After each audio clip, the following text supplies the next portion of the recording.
కాళేశ్వరం గురించి మీకు ఒక స్పష్టమైన విషయాన్ని మేము ముందుకు తీసుకొచ్చిన ఈరోజు యూకేలో మాట్లాడిన మాజీ మంత్రి హరీష్ రావు కూడా మాట్లాడాడు.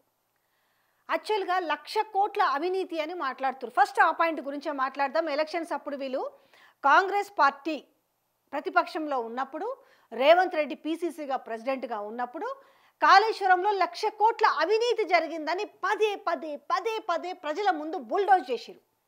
అసలు కాళేశ్వరం కట్టడానికి అయ్యిందే 92,000 కోట్లు అనేది చాలామందికి తెలిసిన విషయమే. ఇప్పుడు 1,00,000 కోట్ల అవినీతి అన్నారు కదా, 92,000 కోట్లు. సో ఈ 92,000 కోట్లలో 1,00,000 కోట్ల అవినీతి ఎట్లా జరుగుతుంది? Simple thing. అంటే గతంలో ఇదే కాంగ్రెస్ హయాంలో, ఎందుకంటే ఎక్కువగా దేశంలో పరిపాలన చేసింది ఎవరయ్యా అంటే కాంగ్రెస్ పార్టీ పరిపాలన చేసింది. బిల్లులు అంటే ఏదైనా ప్రాజెక్టులు కట్టకుండా, అక్కడ ఏమీ లేకుండా జస్ట్ పేపర్ మీద చూపించి బిల్లులు ఎత్తేవాళ్ళట. అదే భ్రమలో మాట్లాడుతున్నాడో ఏమో మరి నాకు తెలుసు. ఎందుకంటే వీళ్ళు మాట్లాడుతున్న నాయకులు, ఎందుకంటే కాంగ్రెస్ పార్టీలో ఉన్నవాళ్ళు కావచ్చు, పారాచూట్ వేసుకొని వచ్చిన రేవంత్ రెడ్డి కావచ్చు. 92,000 కోట్ల అయిన కాళేశ్వరం ప్రాజెక్టుకి 1,00,000 కోట్ల అవినీతి ఎట్లా జరుగుతుంది? 1,00,000 కోట్ల అవినీతి జరిగిందని మాట్లాడుతుంటే అసలు ప్రాజెక్టు ఉండకూడదు కదా. ఇప్పుడు ప్రాజెక్టే లేనప్పుడు మరి ఇక్కడ ఇంకా అవకతవకలు ఎక్కడివి? ఇంకా ఇప్పుడు మీరు ఏమంటున్నారు? 1,00,000 కోట్ల అవినీతి జరిగింది అన్నారు. Simple point. తెలంగాణ ప్రజలు ఇది స్పష్టంగా ఈ వీడియోని ఖచ్చితంగా మీరు షేర్ చేయాలి. ఎందుకంటే అబద్ధాలు చెప్పి అబద్ధాలనే నిజాలను నమ్మించి అబద్ధాల పునాదుల మీద వీళ్ళు అధికారంలోకి వచ్చారు. కాళేశ్వరం అనే దాన్ని ఇంకా 3 ఏళ్ళు ఇదే సబ్జెక్ట్ను పెట్టుకొని ఇంకా మేమేదో గట్టెక్కుతామని ఇంకా భ్రమలో ఉన్నారు. కాబట్టి కాళేశ్వరం గురించి నిజం తెలుసుకోవాల్సిన అవసరం ఉంది. అసలు ప్రాజెక్టే లేదు. 1,00,000 కోట్లకి 1,00,000 కోట్ల అవినీతి జరిగిందని అంటే 1,00,000 కోట్లు మింగిండ్రు అనుకుంటే ప్రాజెక్ట్ ఎట్లా కడతారు? ఇందులో ఎలాంటి వాళ్ళు ఎక్కడి నుంచి వస్తారు? మెగా కృష్ణారెడ్డి ఎట్లా వస్తాడు? బ్లాక్స్ ఎందుకు ఉన్నాయి? పిఆర్స్ ఎట్లా కుంగుతాయి? 1,00,000 కోట్ల అవినీతి జరిగింది కదా. అసలు కట్టలే ప్రాజెక్టులు లెక్కన మరి 2 పిల్లర్లు ఎట్లా కుంగుతాయి? అసలు ప్రాజెక్టు పనికే రాదన్న మాటలు ఎట్లా వస్తాయి? 1,00,000 కోట్లకు 1,00,000 కోట్లు జేబులలో వేసుకుంటే అక్కడ శూన్యం. అంటే పేపర్ల మీద మాత్రమే ప్రాజెక్ట్ ఉంటుంది, అక్కడ ఎక్కడ ఉండదు కదా లైవ్లో. ఈరోజు మేడిగడ్డ, సుందిర్ర, అన్నాలం ఈ 3 బరాజులు చెప్తే మిగతా కాంపోనెంట్స్ ద్వారా మొత్తం కూడా ఈరోజు నీళ్ళు వస్తున్నాయి. అది తెలంగాణ ప్రజలు చూస్తున్నారు కదా. మరి అట్లాంటప్పుడు ప్రాజెక్టే లేదు, మరి ఇంకే కమిషన్ ఎక్కడిది? పీసీ ఘోష్ కమిషన్ ఎక్కడిది? 660 పేజీల నివేదిక ఎక్కడిది? దీంట్లో విచారణ ఎందుకు? సంవత్సరం నుంచి లేదు, ప్రాజెక్ట్ లేదు. అసలు మీరు చెప్తున్న లెక్క ప్రకారం చెప్తే ప్రాజెక్ట్ లేదు. ఒకవేళ ఎవరైనా జెన్యున్గా చెప్తే ఇది 92,000 కోట్ల ప్రాజెక్టు నిజంగా నిజ నిర్ధారణ ఉండుంటే ఓకే, ఈ 5,000 కోట్లో 6,000 కోట్లో 100 కోట్లో జరిగింది అవినీతి అని కనీసంగా ప్రతిపక్షం ఆ పదం ఎత్తుకున్నా బాగుండేది. కానీ ఎంత తెలివిగా ఎత్తుకోరు తెలుసా? కాళేశ్వరం ప్రాజెక్టులో 1,00,000 కోట్ల అవినీతి. కానీ ప్రజలు కూడా నిజంగా ఒకసారి అనిపిస్తుంది, ఎట్లా నమ్మినరు అనిపిస్తుంది. నమ్మిన పాపానికి ఇలా తెలంగాణ ప్రజల అవస్థ కనిపిస్తుంది కదా ఇలా యూరియా కోసం. ఎంత ఘోరమైన అబద్ధం. ఇంకో అబద్ధం కూడా చెప్తా మీకు. కాళేశ్వరం అయితే అంటే ప్రభుత్వం మీద ఆనాడు బీఆర్ఎస్ ప్రభుత్వం మీద, అలాగే బీఆర్ఎస్ అధినేత కేసీఆర్ కుటుంబం పైన అప్పుడు ప్రగతి భవన్, ఇప్పుడు ప్రజాభవన్ అన్నారు కదా. అప్పుడు ప్రగతి భవన్, ఇప్పుడు ప్రజాభవన్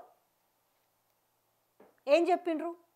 అదొక విలాసవంతమైన భవన్, అదొక అసలు మామూలు కాదు, అదొక రాజసమైన మహల్. అది దాంట్లో అసలు బంగారు సింహాసనాలు, బాత్రూంలో బుల్లెట్ ప్రూఫ్ బాత్రూము, తర్వాత బంగారు కమోడ్లు, బంగారు జగ్గులు, బంగారు బకెట్లు, ఇదంతా కూడా సేమ్. ఇది వీళ్ళు 2 బాగా ఎత్తుకున్నారు. ఒకటి కాళేశ్వరం,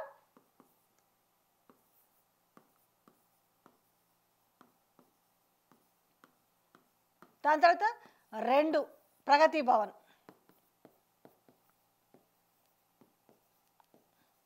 ఎందుకంటే ఇవి నిజాలు తెలవాల్సిన అవసరం ప్రజలకు ఎంతైనా ఉంది. కాళేశ్వరంలోనేమో 1,00,000 కోట్ల అవినీతి అంటే అక్కడ ప్రాజెక్ట్ లేదు వీళ్ళు చెప్పిన లెక్కల ప్రకారం. అంటే ఇక్కడ దొంగలు ఎవరు అనేది ఇక్కడే దొరికిండ్రు వీళ్ళు. రెండోది వచ్చేసి ప్రగతి భవన్కి సంబంధించి చెప్పినా కదా, ఏడ చూసినా అసలు బంగారు ఎండి కుర్చీలు, ఎండివి బంగారు పల్లెలు ఇవన్నీ చెప్పారు కదా. మరి ఇప్పుడు ఎవరున్నారాడా? కాంగ్రెస్ పార్టీ ప్రభుత్వంలో ఉంది. అందులో ఎవరున్నారు? డిప్యూటీ సీఎం బట్టి విక్రమార్క ఉన్నారు. మరి ఇమ్మీడియట్లీ పోతానే వీళ్ళు తర్వాత వాళ్ళే కదా, చాచుగా చెప్పాలంటే అది ఏంటది? సీఎం అధికారిక నివాసం. కానీ ఇక్కడ సీఎం ఉండలేడు. ఇక్కడ కూడా అవమానించడం ఏంటంటే, నేను కేసీఆర్ ఉన్న దాంట్లో నేను ఉంటున్నా, చూసినవా నువ్వు ఉన్న దాంట్లో నేను తీసుకొచ్చి ఒక దళిత సామాజిక వర్గానికి చెందిన వ్యక్తిని పెట్టిండని అవమానం. అది నిజంగా చెప్పాలంటే ఇవాళ ఎందుకు లేడు చెప్పండి? ఇవాళ అది సీఎం అధికారిక భవనం కదా. ఇటు డిప్యూటీ సీఎంతో పాటు రేవంత్ రెడ్డి అధికార భవనం కూడా అదే కావాలి. ఎందుకు లేదు మరి? అంత లావిష్ భవనం కదా, అంత ఇంద్రభవనం అన్నారు కదా, అంత మహల్తో పోల్చారు కదా. మరి అలాంటి భవనంలో, అలాంటి ప్యాలెస్లో మరి ఎందుకు రేవంత్ రెడ్డి లేడు అంటే అది ప్యాలెస్ కాదు కాబట్టి. చలో ఏమైనా మరే బంగారు సింహాసనాలు, వెండి సింహాసనాలు, బంగారు కబోర్డ్లు, బకెట్లు, ఈ జగ్గులు, బుల్లెట్ ప్రూఫ్ బాత్రూమ్ ఉన్నాడు కదా. వీళ్ళు అధికారంలోకి రాగానే దానికి 30 లక్షలు పెట్టో ఎంతనో పెట్టి మళ్ళీ రిపేర్లు చేసారు కదా, స్విచ్ బోర్డులు అవి ఇవి. ఇదిగో ఇంత లావిష్గా ఉంది అని చెప్పేసి ఎందుకు ప్రజల ముందు పెట్టలేదు? నేను ఇదే ప్రశ్న ఈరోజు డిప్యూటీ సీఎం కూడా అడుగుతున్నా. ఎందుకు పెట్టలేదు అంటే అవి ఉన్నట్ట, ఇంతకీ లేనట్ట. ఉన్నా కూడా బయట పెడతలేరా? ఇగో ఆ రోజు గత ప్రభుత్వంలో బీఆర్ఎస్ అయితే కేసీఆర్ ఇగో ఇంత లావిష్గా చేసుకున్నాడు, ఇగో చూడుండ్రి అని చూపెట్టాలి కదా. అంటే లేనట్టే కదా. ఎంత పచ్చి అబద్ధం. ఇదే ప్రశ్న ఒక మీడియాలో ఇంటర్వ్యూ చేసి అడిగితే దాని గురించి సమాధానం లేదు. అంటే అర్థమవుతుందా? ఇక్కడ కాంగ్రెస్ పార్టీలో ఉన్న పెద్దలు ఏ రకంగా నోరు తెరిస్తే పచ్చి అబద్ధాలు ఆడుతున్నారనడానికి ఇవి నిదర్శనం కదా. మర్చిపోతారా? వీళ్ళు ప్రతిపక్షంలో ఉన్నప్పుడు రేవంత్ రెడ్డి అటు వర్కింగ్ ప్రెసిడెంట్గా ఉన్నప్పుడు కానీ, పీసీసీ ప్రెసిడెంట్ అయిన తర్వాత కానీ ఈ 2 అంశాల మీద నేను మేజర్ అంశాలు చెప్తున్నాయి. నిజమే అనుకున్నారు తెలంగాణ ప్రజలు. అవునేమో అంటే పదే పదే పదే పదే చెప్తుంటే ఎవరైనా ఏమనుకుంటారు? మరి అంత అద్భుతమైన భవనంలో ఎందుకు లేడు రేవంత్ రెడ్డి? దానికి సమాధానం లేదు. ఎందుకు లేడు ఈరోజు చెప్పండి? ఇంకేదో భవనం చూస్తుండు, చాలా విలాసవంతమైన భవనాలు చూస్తుండని మాట్లాడుతున్నారు కదా. ఎందుకు అందులో ఈరోజు అధికారిక భవనంలో లేడు? ఆయన ఇంటి నుంచే కార్యక్రమాలు నడుపుతున్నాడు. సెక్రటరీ కూడా పోవట్లేడు. అంటే గతంలో మీరు ఏదైతే మాట్లాడుతున్నారో వాటిని మీరేం సరి చేసుకొని మాట్లాడతలేరు కదా. అంటే పచ్చి అబద్ధాలు ప్రజల ముందర పెట్టిరనే కదా. అంటే ఈరోజు లేకపోతే డిప్యూటీ సీఎం నివాసంలో బంగారు బాత్రూమ్లు, బుల్లెట్ ప్రూఫ్ బాత్రూమ్లు, వెండి సింహాసనాలు, బంగారు కుర్చీలు ఉన్నాయా? అయితే దీనికి సమాధానం చెప్పాలి ప్రజలకి. అంటే వీళ్ళు తెలివిగా ప్రతిదానికి ఈరోజు కాళేశ్వరం కూడా చెప్పాలి కదా. 1,00,000 కోట్ల అవినీతి జరిగిందంటే ప్రాజెక్టు ఉందా లేదా ముందు దానికి సమాధానం చెప్పాలి కదా. ఇక్కడే కదా దొంగలు బాజాబ్తా దొరుకుతున్నట్టే కదా దొంగలు. ఎంత ఈరోజు యూరియా కోసం తిప్పలు పడుతుంటే ఇంకా యూరియా కొరతే లేదని మాట్లాడుతున్నారంటే ఈ దొంగలు ఎట్లా నమ్ముతారు నిజంగా ప్రజలు? ఇంకా చెప్పండి. అందుకే కదా ఆ భయం ఉంది. ఆ లైన్లలో చెప్పులు, రాళ్ళు, సీసాలు పెట్టుకొని కూర్చున్నారు, పాపం వాటర్ బాటిల్స్. రేపు లోకల్ బాడీ ఎలక్షన్స్ వస్తే ఓట్ల కోసం పోతే వాటితోటే కొడతారనే భయంతోటే కదా ఈరోజు అమ్మో ఎలక్షన్స్ అనే భయం పట్టుకుంది. కొంతకాలమే అబద్ధాన్ని నిజాన్ని చేయగలుగుతారు, కానీ నిజాలు అనేవి తెలియకుండా పోవు కదా. ఖచ్చితంగా ప్రజలకు ఒకసారి నిలదీయండి, చూపించాలి. ఈరోజు ప్రగతి భవన్లో ఏమున్నాయో చూపిస్తలేరు ఎందుకు? 2 పియర్స్ కూలిపోయినాయి కాళేశ్వరంలో. 2 ఏవి మొత్తం ఎన్ని? 8 బ్లాకులు. 8 బ్లాకులలో 2 పియర్స్ కూలిపోతే ఆ బ్లాక్ అంతా రిపేర్ చేయాలి. సరే 2 పియర్స్ పక్కన పెట్టు, ఆ బ్లాక్ మొత్తం చేయాలి. 250 కోట్లు అవుతాయి. ఏది?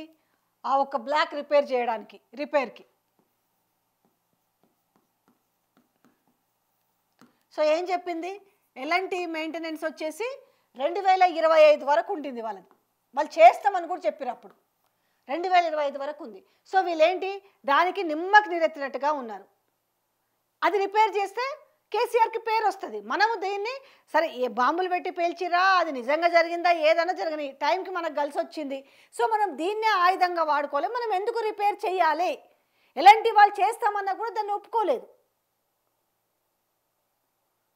2 పియర్స్ ఇందులో కూలిపోతే ఒక బ్లాక్లో సరే బ్లాక్ మొత్తం కూడా రిపేర్ చేసినా కూడా 250 కోట్లు అవుతుంది, వాళ్ళు చేసిస్తామని కూడా చెప్పారు. అయిపోయింది. రేపు డిసెంబర్ అయితే ఆ పరిమితి కూడా అయిపోతుంది కదా. వీళ్ళు వచ్చి ఇప్పుడు ఆల్మోస్ట్ 20 నెలలు అయింది కదా. 20 నెలల నుంచి వాళ్ళకి చెప్పుంటే ఈ పాటికి అది రిపేర్ అయ్యేది కదా. రిపేర్ అయిన తర్వాత కూడా ప్రాబ్లం ఉంటే ఇదిగో చూసినవా, మా ప్రభుత్వం వచ్చిన తర్వాత మేము రైతుల కోసము బాధ్యతతోటి రిపేర్ చేయించడం, అయినా కూడా ఇది ఈ పరిస్థితిలో ఉందని అప్పుడు ప్రజల ముందు పెట్టుంటే బాగుండేది. కానీ పీసీ ఘోష్ నివేదిక అని చెప్పేసి దాన్ని విచారణ చేసేసి కాలం అంతా గడిపి ఇంకో 2 నెలలు అయితే ఏమవుతుంది, 2025 అయిపోయి 26 వస్తుంది, అయిపోయి ఇంకెక్కడ రిపేర్ చేస్తారు? పాడిందే పాటరా పాసు బండ్ల దాసరా అని ఎంత కాలం కాళేశ్వరం పట్టుకొని ఇంకా ఊగుతారు?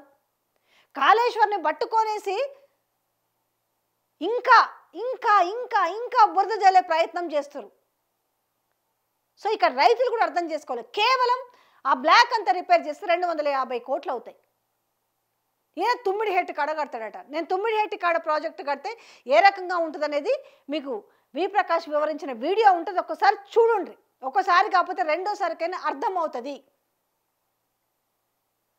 అంటే జనాలకు ఇది అర్థం కాదు, అంటే టీఎంసీలు అంటే అర్థం కావు, ఇవి ఏమి అర్థం కావు అని చెప్పడానికి దీన్ని మొత్తం 1,00,00,000 కోట్ల అవినీతి జరిగింది. ప్రతి ఒక్కరు కూడా ప్రజలు కూడా ప్రశ్నించే తత్వానికి వస్తే, అర్థం చేసుకుంటే ప్రాజెక్టు గురించి నిజంగానే వీళ్ళ బండారం అంతా బయట పడుతుంది. కాబట్టి అందుకే సామాజిక మాధ్యమాలు ఇలాంటి వార్తలు రావద్దు, నిజాలు వస్తే గొంతులు నొక్కుతాము, లేకపోతే సోషల్ మీడియాకు ప్రత్యేక చట్టం తీసుకొస్తాం అనేది. అంటే ఎంత అడ్డంగా దొరికిరో చూడండి. నేను ఒకటే మాట్లాడినా, ఈరోజు బట్టి విక్రమార్క ఈరోజు బంగారు బాత్రూంలలో స్నానం చేస్తుండా, దీనికి సమాధానం చెప్పాలి మరి.